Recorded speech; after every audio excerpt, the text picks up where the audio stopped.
Olá, novamente é um prazer estar aqui com vocês. Meu nome é Cláudia Molina, eu faço parte do grupo Apometria Amor e Luz, e esse aqui é um estudo do livro Conflitos Existenciais de Valdo Franco e Joana de Ângeles. Esse livro maravilhoso que tem nos ajudado tanto a compreender esses desafios da nossa vida. Então, a gente começou a falar em várias partes desse livro, a gente já falou sobre conflitos existenciais, nas fugas psicológicas, falamos sobre a preguiça, a raiva. E hoje a gente vai falar sobre um transtorno, né? Um sentimento, uma reação que a gente tem e muito nesse momento que a gente está vivendo, é o medo, né? O medo, ele está muito constante. E a gente tem visto cada vez mais pessoas com síndrome de pânico, crise de ansiedade, e todas essas reações, elas têm suas ramificações em, em situações conflitosas no nosso ser. Então, a gente vai falar sobre um pouquinho sobre cada situação dessa, tá bom? Então, para quem desejar adquirir esse livro maravilhoso, a gente colocou o link nas descrições, tá? E vale a pena acessar lá e adquirir esse livro para ter como fonte de consulta. Bem, hoje a gente vai falar, dividimos o medo em três partes, né? Então, hoje a gente vai falar sobre psicopatologia do medo, né? E Joana de Ângeles, ela menciona que a maior parte desses desequilíbrios, elas ocorrem por reações de atos inconsequentes que a gente fez no passado, exatamente, né? Então, isso tudo fica registrado em nosso ser, todas as nossas atitudes, nossas escolhas, né? Tudo que a gente se movimenta para agir em benefício nosso ou do próximo, ou em prejuízo nosso e, consequentemente, do outro, tudo isso fica registrado em nosso ser. E esses registros, eles ficam latentes, ocultos, mas latentes em nosso inconsciente. Então, a forma que eles ficam armazenados, arquivados em nosso inconsciente, é uma forma que, apesar de estarem ocultos, eles ficam vibrando em nosso ser. E, de uma certa forma, toda essa energia, esses conteúdos, eles vão expurgando em nossos corpos sutis, através de distúrbios que vêm desde os distúrbios psicológicos, emocionais e também das doenças físicas. É uma forma de se equilibrar os desajustes que foram optados por nós mesmos, né? E eu coloquei uma pequena parte do Livro dos Espíritos que esclarece muito bem isso. É a pergunta 115, né, onde Allan Kardec pergunta aos espíritos sobre a situação, né, como os espíritos foram criados, né? E aí os espíritos respondem que Deus criou todos os espíritos simples e ignorantes, e isso é sem saber. E cada um deu determinada missão com o fim de esclarecê-los e Deus fazer chegar progressivamente à perfeição, pelo conhecimento da verdade, para aproximá-los de si. Nessa perfeição é que eles encontram a pura e eterna felicidade, passando por provas que Deus lhes impôs e que os espíritos adquirem aquele conhecimento. Uns aceitam submissos a essas provas e chegam mais depressa à meta que lhes foi assinada. Outros só a suportam murmurando e, pela falta em que desse modo incorre, permanecem afastados da perfeição e da prometida felicidade. Dessa forma, o espírito desperta para acessar sua evolução por meio de desafios apresentados na existência corpórea. Contudo, durante o percurso das experiências vividas, são registradas escolhas equivocadas de desrespeito às leis divinas. Que eu coloquei dessa forma para vocês entenderem que essas escolhas que o espírito vai fazendo durante o caminho dele evolutivo são escolhas, né, que vai muito da disposição daquele espírito de tender a uma intuição que leva para uma questão moral do bem e do mal, né? E a gente pergunta o que é o bem e o mal, né? A gente tem isso muito enraizado porque dentro da nossa criação, quando Deus nos criou, mesmo simples e ignorantes, a gente sabe que quando a gente afeta, faz mal a alguém, aquilo repercute em nós. Isso de uma forma, querendo ou não, isso vem até nós. Então, como nós somos todos semelhantes perante a Deus, o mal que eu faço ao outro repercute em mim mesmo, né? E Deus, no seu amor infinito, ele permite que cada um vá se equilibrando dentro das leis de causa e efeito, dentro do conhecimento que ele tem, para que ele se reencontre novamente no amor e, com isso, ele aprenda a respeitar, a amar o próximo. Nesse encontro, ele se conecta com Deus, né? E esses registros de tudo isso fica em nosso ser e fica latente, principalmente quando há uma escolha que nos impediu de acessar as lições da vida, né, as experiências necessárias para o nosso espírito.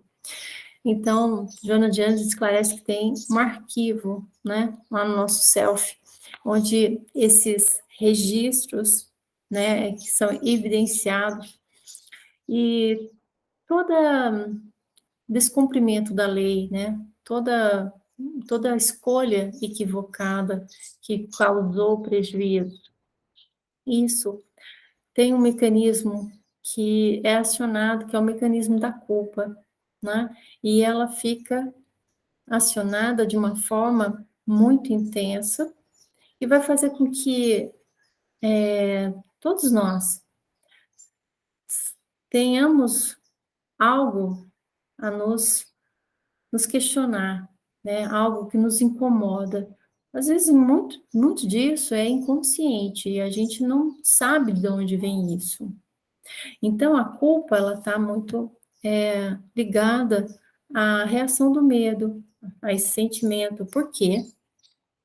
Porque exatamente isso. É aquela coisa, né? A gente não sabe a dor que é pôr a mão no fogo, porque a gente tem em nós as queimaduras. Então, quando a gente coloca a mão no fogo e fica registrada a lesão da queimadura, já fica no nosso inconsciente que aquilo não é bom, né? Então, essa situação de incômodo, né, de aversão, isso é muito latente no nosso ser. E a gente precisa saber identificar isso para colocar, ressignificar conteúdos que realmente nos façam superar essa deficiência do nosso ser, né? Então, a culpa, ela vem como uma consequência, mas ela deve ser ressignificada para um aprendizado diante daquilo, né? Olha, tudo bem, eu errei, eu não vou mais fazer isso, daqui para frente eu vou melhorar nesse sentido. E quando tem essa postura, a, todo aquele peso, todo aquele condicionamento de dor, de medo, ele vai se diluindo. E aí aquele ser, ele tem mais condição, mais segurança de seguir em adiante. E mesmo que aconteça outras situações semelhantes àquela, ele vai ter um novo momento de escolha, uma nova oportunidade de fazer diferente. Então, Joana de Anjos, ela fala que são medos em identificáveis, né, desconhecidos, mas que são realmente fortes, né? Aquele ser, ele tem um receio de fazer determinada coisa, e aquilo impede, aquilo bloqueia ele de, né, de seguir adiante. Então, isso tende a criar um círculo vicioso, onde a insegurança emocional, ela vai estar pairando naquele indivíduo. E se isso não for adequadamente identificado e tratado, a tendência é o que a gente tem visto por aí: síndrome de pânico, crise de ansiedade, depressões e tantas outras situações de transtornos sérios e complexos, né? Então, ela coloca como que esse indivíduo que é motivado pelo sentimento de culpa e que tem a reação do medo diante daquela situação que ele vivenciou no passado, ele às vezes opta por se colocar numa situação afastada daquele exercício. Quando eu falo isso, às vezes afastado de uma situação de convívio familiar, situação profissional, né, de aprimoramento profissional, de melhora, né, interna, e tantas outras coisas que às vezes a pessoa fica: "Ai, será que vai dar certo? Ai, não quero fazer isso. Ai, tenho medo", né. E aí começa a dar ataque cardíaco, passar mal.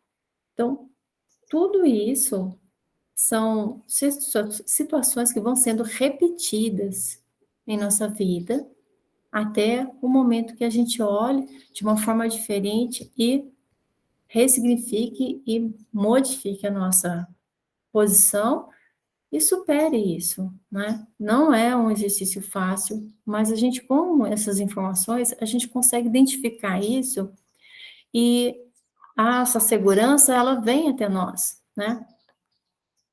Então, a Joana de Ângeles, ela fala sobre o medo. O medo é uma ocorrência até natural até dos nós, né? A gente tem esse instinto de preservação, né, muito forte em nós. Então, determinadas coisas que a gente não faz, porque a gente sabe que isso vai dar um prejuízo à nossa integridade física, né, à nossa integridade emocional. Legal. Quando a gente entra num confronto, que a gente sabe que aquilo lá vai ser extremamente negativo e pesado para a gente. Então, a gente vai se preparando em relação àquele sentimento de alerta, né? Passar em determinado local, né? Que a gente sabe que aquilo é perigoso. Então, esses alertas, né? Essas reações de medo, né? Que, poxa, eu tenho que me cuidar, eu tenho que me preservar, né? Medo de ficar doente. Então, tudo isso é natural e faz parte do nosso instinto de preservação. Mas, quando isso ultrapassa o limite, onde a pessoa não vive mais a vida por conta do medo, onde começa o corpo dela a ficar saturado dessa química tão pesada e tóxica, onde vão aparecendo as doenças, né? Como a gente bem falou agora há pouco, né? Os transtornos, as síndromes, né? E é necessário muito atenção, um tratamento especializado adequado para isso. Eu penso que todo esse momento, quando a gente tem esses alertas, essas reações que geram, né, essas disfunções, a pessoa fica suando demais, dá a crise de ansiedade, ataque cardíaca, ela começa a passar mal, né? Isso já é o ápice, né? Quando a gente fica nesses sintomas, é porque a gente não observou os nossos limites e o corpo começa a gritar através desses sintomas que a gente precisa de um cuidado muito especializado nisso, né? Então, a gente conhece aí muita coisa boa, terapias e tudo mais, mas eu acredito que o indivíduo, quando ele se conscientiza, né, do que é que o prejudica, do que faz mal, mais da metade da sua cura ou do seu equilíbrio já está conquistado. Então, a gente precisa ter atenção para isso, né?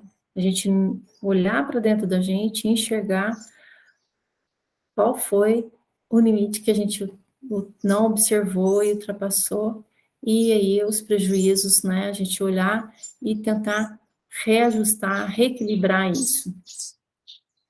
A Joana de Anjos menciona, né, nesse quarto capítulo desse livro tão maravilhoso, que o medo ele é acionado por um estímulo, né, um estímulo qualquer. Então, por exemplo, né, a pessoa tem um medo, né, medo às vezes de um inseto, e aquilo vai aumentando de proporção, que aquilo um pequeno inseto ali já vira um monstro, não é? Isso a gente pode transferir para outras coisas na nossa vida, né? Pessoas às vezes que vão fazer uma entrevista de emprego. Para uns, isso é natural, né? A pessoa vai lá, despida de qualquer expectativa, vai, né, mais confiante em si. Então, ela vai lá e fala quem ela realmente é.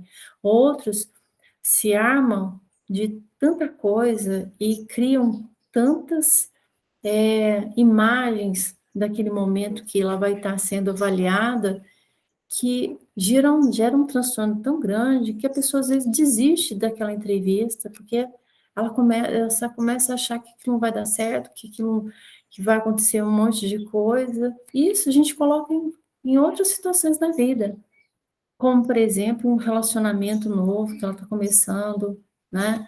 E aí essa pessoa vai ficando com a vida bloqueada. E o que é essas imagens superdimensionadas, essas situações que ela coloca que foge à realidade da coisa? Isso aí é uma ação do medo, né? Que ele vai de forma descontrolada tomando conta de todo aquele indivíduo, deixando ele estático diante a vida, né? Então ele fica paralisado em relação à vida. E isso eu falo em termos emocionais ou psíquicos, né? Como também físicos. Tem pessoas que paralisam diante do medo, elas não conseguem fazer nada, né? Elas ficam num estado de pânico tão grande que é preciso a ajuda do outro para tirar ela daquela situação, né? O corpo não reage mais. Então, dentro desse quadro que ela cria e que não é compatível com a realidade, a gente precisa compreender que isso tem um fundo, uma raiz, uma origem que deu liberdade e abertura para esse medo construir essa criação mental e emocional. E Joana de Anjos ela coloca como os fatores endógenos e exógenos, né? E a gente encontra muita informação na internet com isso. Eu achei bem interessante, porque assim, quando a gente fala fatores endógenos e exógenos. Eu, sinceramente, eu não tinha conhecimento, né? Mas sabia que existia essas circunstâncias, mas não sabia nesses termos. E provavelmente alguns de vocês também não vão saber, né? Então, fatores endógenos, ela coloca, por uma visão espiritual e psicológica, né? São fatores que a gente traz muito do passado, né? Então, e aí eu volto de novo àquela coisa, né? A gente, nas nossas vivências passadas, tudo que a gente vivenciou, de experiência, tudo aquilo fica registrado, né? Digamos assim, tudo catalogado, né? E todas essas informações, elas ficam registradas em nosso ser, no nosso perispírito, né? Existem camadas do nosso perispírito que esses registros, eles ficam lá guardados, latentes e vibrando, né? Para que para uma determinada oportunidade aquilo novamente seja repassado, vivenciado por aquela pessoa e, e ele consiga entender, superar, compreender aquela lição e aquilo passa é agregado para o ser dele com uma nova imagem, digamos assim. Então, por exemplo, as leis divinas, né, como foi falado lá no começo, a criação do espírito simples e ignorante, mas dentro desse espírito tem dentro dele latente aquela aquela disposição para seguir dentro da linha do amor, dentro da linha do respeito, dentro da linha da dignidade, tanto com ele quanto com o outro, né? Então, conforme a gente vai deixando os instintos e acolhendo mais esses sentimentos de inspiração para o bem, pelo amor, a gente já não começa, já não pensa só no nosso bem-estar, mas no outro. Mas essa sementinha, ela já foi colocada dentro da nossa criação, desde a nossa criação. Então, todas as escolhas que tenderam para o agressivo, para o violento, né, no prejuízo do outro, tudo isso reverbera em nós. Né? E isso é muito forte. Por exemplo, quando a gente faz, né, quando a gente faz uma análise espiritual de um estigma, às vezes, que são marcas que a pessoa manifesta no corpo físico, quando a gente faz um estudo espiritual sobre aquilo, aquele estigma, aquela cicatriz, aquela lesão no corpo físico, tem relação, às vezes, com alguma agressão que essa pessoa sofreu ou que ela fez com alguém, né? Então, aquilo é tão forte que acaba sendo passado para o corpo físico naquela próxima reencarnação. A gente também vê, por exemplo, pessoas que prejudicaram, né? Por exemplo, vamos lá dar um exemplo bem pesado: assassinos que tinham o modus operandi de pegar e matar a pessoa por facada no coração, né? E aí você vai ver a estrutura daquela pessoa na reencarnação seguinte, ela tem uma fragilidade naquele órgão, ela tem uma fragilidade naquela região energética do corpo dela, né? A proteção naquela região é frágil, como se fosse uma cicatriz. A gente tem, quando a gente faz um machucado em alguma região nossa, naquele local fica sensível. Pode passar anos e anos, mas fica sensível. Então, e tudo isso é um mecanismo da natureza nossa, nossa natureza espiritual, né? Então, todos esses registros ficam no inconsciente, latentes, né? E ficam vibrando, né? Essas perturbações todas, elas vibram no nosso corpo astral, né? De tal forma que isso acaba sendo identificado. Identificado por quem? Pelos nossos próprios irmãos que foram prejudicados em outra oportunidade nossa. Então, por exemplo, aqueles que essa pessoa, por exemplo, matou dessa forma, se eles não tiveram uma boa condução sobre esse momento da vida deles, eles vão desejar a vingança. Então, eles se aliam a outros espíritos, ou uma comunidade de espíritos perversos, e aí eles vão tentando identificar naquela multidão a pessoa que fez isso com eles. Então, eles vão iniciar vários processos obsessivos. E o mais interessante, quando eles identificam isso, eles vão exatamente naquela região onde a gente mencionou, né, da proteção espiritual, que a gente tem uma tela de proteção, né, entre o duplo etérico e o corpo astral, e é naquela região onde está mais frágil, por questão de estigma ou ressonância, eles vão lá e implantam, às vezes, né, um instrumento de tortura, um aparelho, alguma coisa que faz mal, né, que aí a gente tem várias literaturas que falam sobre isso, para prejudicar aquela pessoa, inclusive podendo ocasionar doenças seríssimas, né? Então,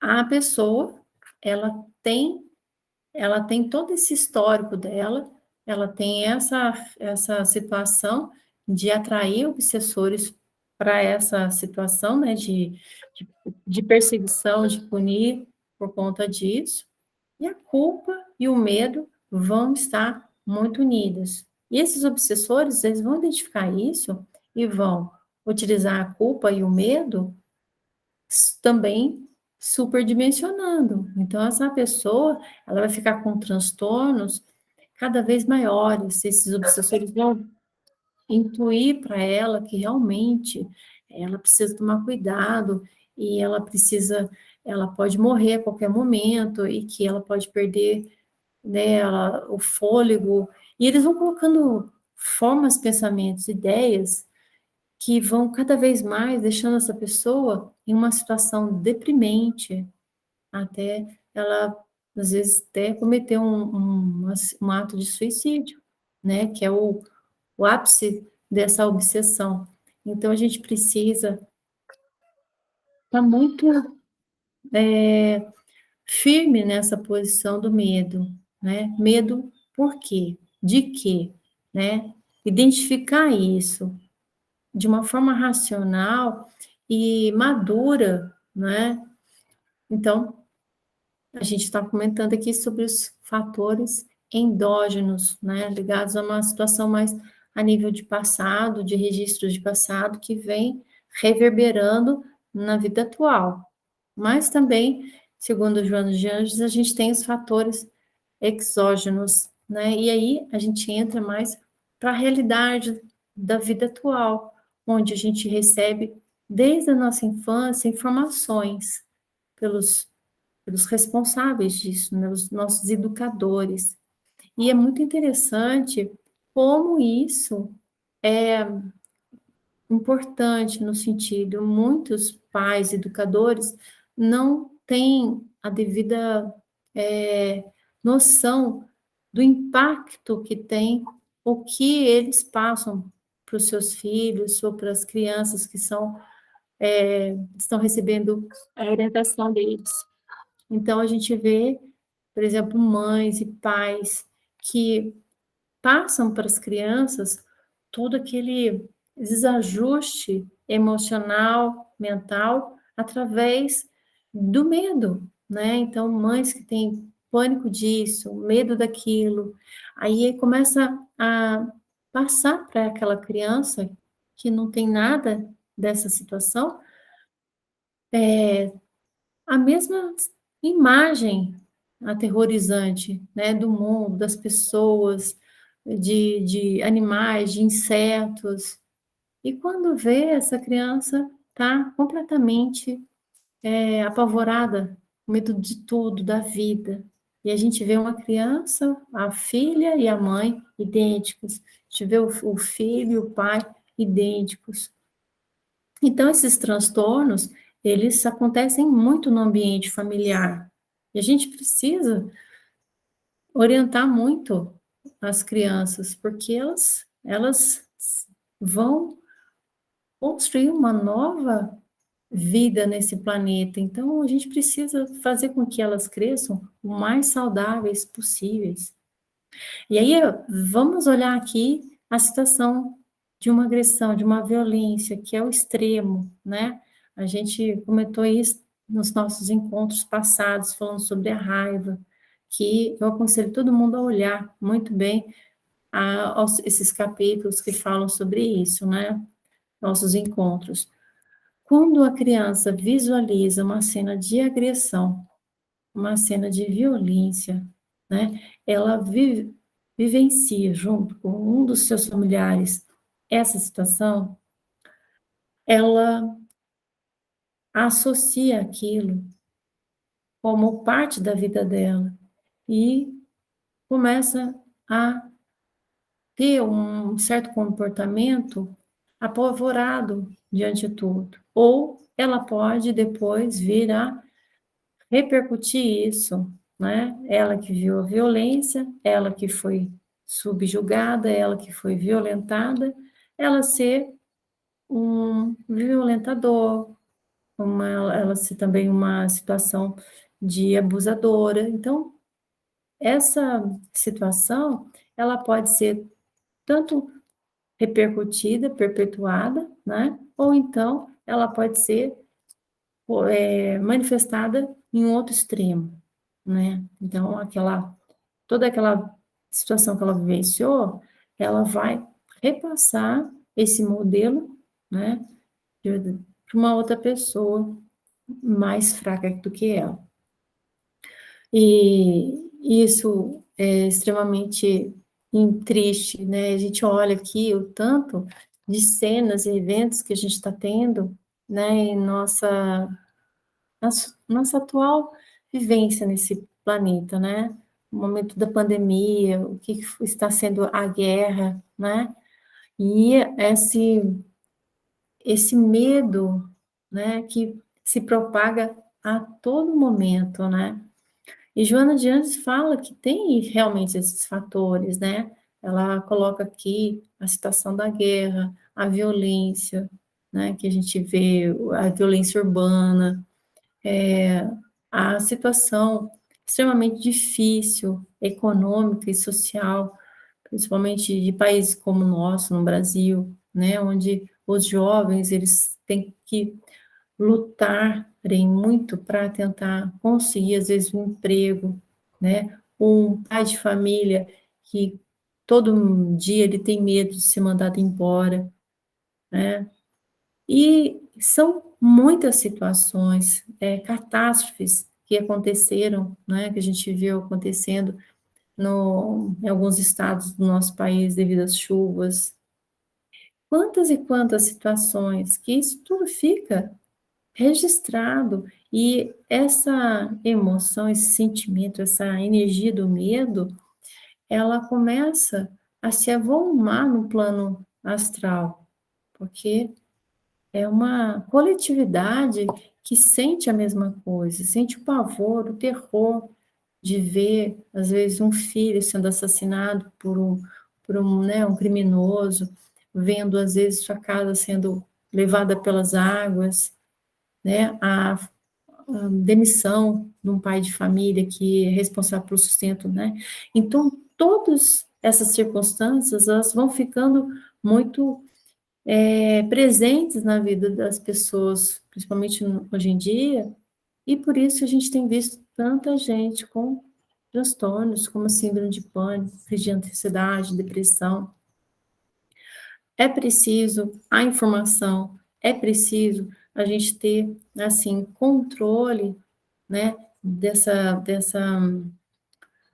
eventos, no sentido de que não fazendo de conta que não existe, mas aprendendo a olhar e estando receptivo a outras formas para superar isso, né? E a gente vai ver, né, nos próximos encontros. Mas a primeira coisa é identificar isso de uma forma real, não superdimensionando, não colocando como o fim do mundo, né? Mas sabendo que se está naquela situação, cada um tem a condição de superar aquilo, né? De passar por aquilo, que tem condição, sim, né?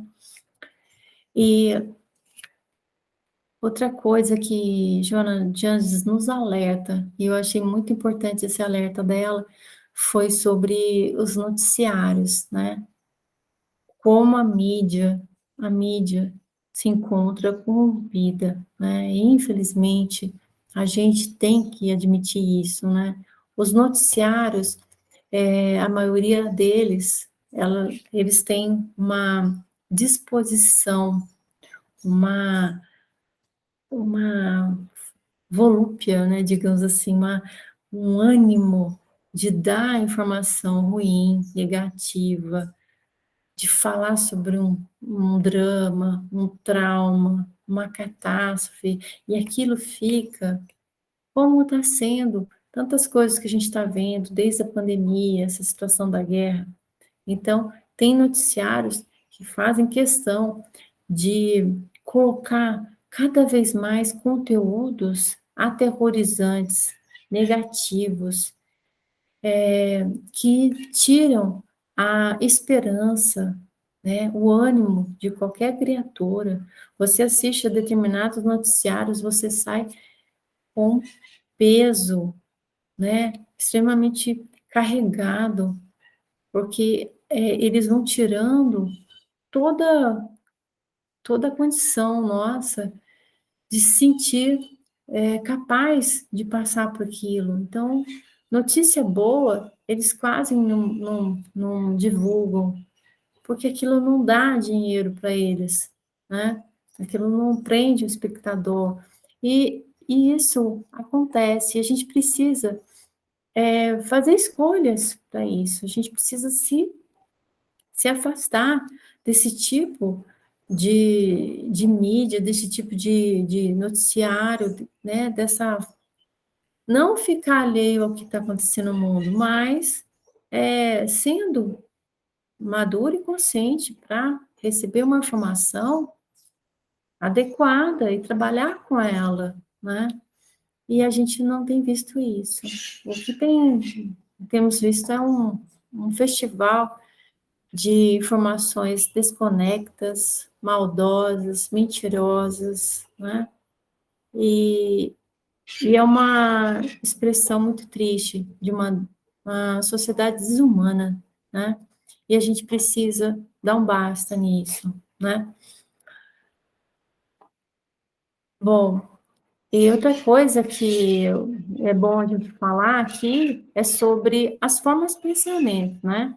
Então, quando você vê uma catástrofe, um noticiário nesse conteúdo bem negativo, todas aquelas pessoas, elas estão, naquele momento, criando, idealizando formas de pensamento que tendem a se unirem, a se associarem no plano astral e causarem vários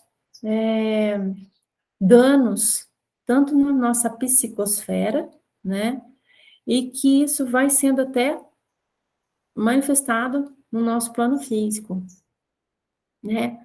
Doenças, às vezes, são manifestadas no plano físico devido a tanta energia negativa, psíquica, emocional, na nossa psicosfera, né? Então, essas bactérias, essas larvas astrais, todos né, seres, eles vão sendo, né, criando uma energia que acaba se manifestando no plano terrestre.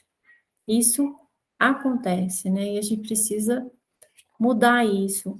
Eu achei muito bonito uma mensagem que a gente teve da nossa mentora, no qual ela falou para a gente orar, para a gente fazer prece, para a gente fazer meditação, mas que a palavra a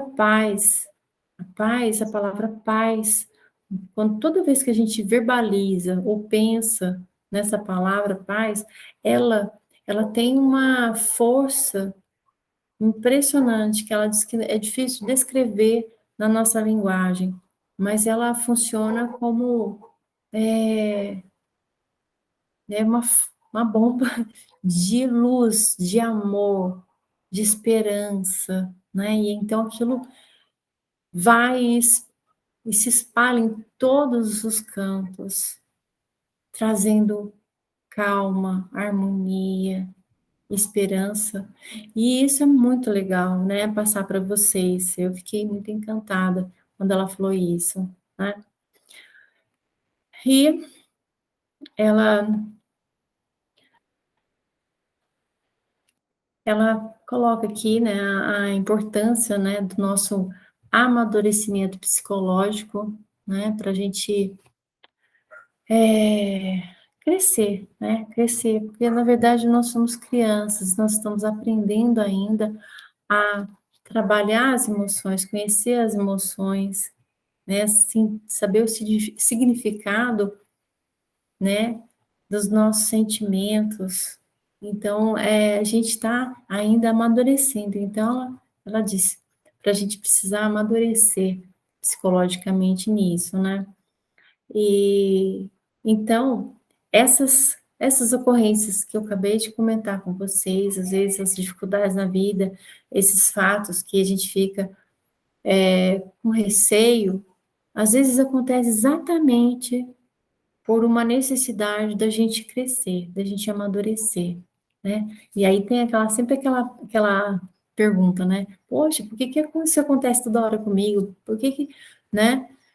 Sempre está acontecendo isso, né? Por que que isso foi acontecer comigo? Exatamente, porque há uma necessidade de ter um enfrentamento em relação àquela situação de uma forma mais madura, mais consciente, uma postura mais firme, né? E enquanto a gente não tiver isso, vai ser aquele círculo vicioso, né? A gente pode até fugir, como lá a gente mencionou nas fugas psicológicas, a gente pode até nos enganar, nos afastar, né?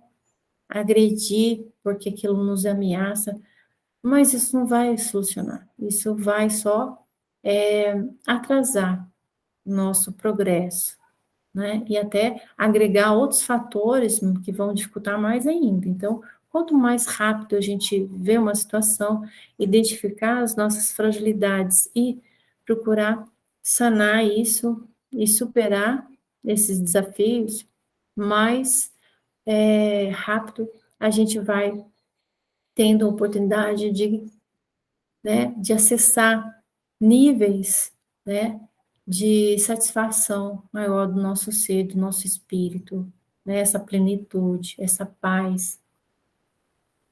E eu acho muito bonita uma frase que ela colocou aqui: caminhos não percorridos prosseguem sempre como incógnitas desafiadoras, né? Porque se eu não sei percorrer aquele determinado caminho, que é o caminho que eu preciso acessar, sempre vai ser uma, um bloqueio, um desafio não resolvido, né? Uma ausência na minha vida, uma falta, uma falha, e eu vou precisar superar isso, mais cedo ou mais tarde. Então, ela menciona novamente sobre a questão dos transtornos causados pelos nossos irmãos, né, no processo obsessivo, né, como isso é importante a gente saber disso, que os nossos irmãos, eles conseguem identificar quais são os nossos medos, os nossos receios, né, e, e utilizar isso contra a gente. Então, preciso falar para vocês que o medo, ele enfraquece muito o nosso ser, né, a nossa proteção, né, áurica, né? Então ele fragiliza. Então, quanto mais medo você tem de uma determinada coisa, mais aquilo é atraído para você naquela necessidade de você aprender a superar aquilo.